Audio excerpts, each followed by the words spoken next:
अस्सलामुअलैकुम रहमतुल्लाहि दोस्तों और शाहनवाज। वालेकुम अस्सलाम रहमतुल्लाहि दोस्तों और मामा। Welcome to our channel पीशा।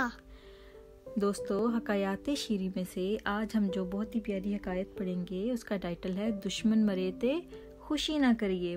दुश्मन कहते हैं एनिमी को। Very good. और खुशी किसको कहते हैं? हैप्पी। Very good. और मरना क्या होता है? डेड। Very good. हुजूर अलैहिस्सलातु वस्सलाम फरमाते हैं कि अगर दुश्मन भी मर जावे तो क्या और जिंदा रहे तो क्या, नफ़ा नुकसान का पहुंचाना खुदा ताला की कब्जा और इख्तियार में है।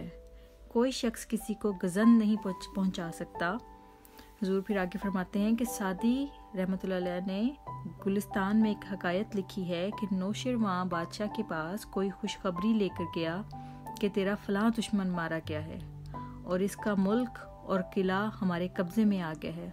नौशिरवान ने इसका क्या ही अच्छा जवाब दिया, मरा ब मर्ग अदुव जाए शादमानी नीस्त के जिंदगानी मानीज जावेदानी नीस्त। इसका मतलब ये है कि मैं मरने से खुश तो नहीं हूँ, लेकिन मेरी ज़िंदगी जो है वो हमेशा हमेशा के लिए नहीं है।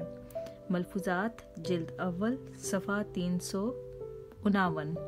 शाहनवाज, आपको आज के इस छोटे से वाक्य से कुछ समझ में आया है? हाँ जी। क्या समझ में आया है? मरना नहीं करना है। मरना क्या जिंदगी हमारे इख्तियार में? क्या कोई अपनी मर्जी से मरता है? नहीं। अल्लाह ताला सबको मारता है ना, यानी कि जब भी कोई मरेगा अल्लाह ताला ही उसको मारेगा। तो इसका मतलब है कि हमारी ज़िंदगी हमारे इख्तियार में नहीं है। तो हुजूर फरमाते हैं कि अगर कोई दुश्मन भी मर जाए तो उस पर खुश नहीं होना चाहिए, क्योंकि एक ना एक दिन तो हमने भी मर जाना है, आपने भी मर जाना है, मैंने भी मर जाना है। हर एक को एक ना एक दिन मरना है, डेड होना है। और कोई भी इंसान दुनिया में ऐसा नहीं है जो कि सारी ज़िंदगी यानी कि हमेशा के लिए ज़िंदा रहे। तो कभी भी अगर आपको पता चले कि आपका कोई बैड एनिमी है, उसको कोई नुकसान पहुंचा है या वो मर गया, तो उस पर खुश नहीं होना। Like this, yay, he dead. हाँ जी। तो उम्मीद करते हैं हमारे दोस्तों को भी ये प्यारी सी हकायत अच्छी लगी होगी।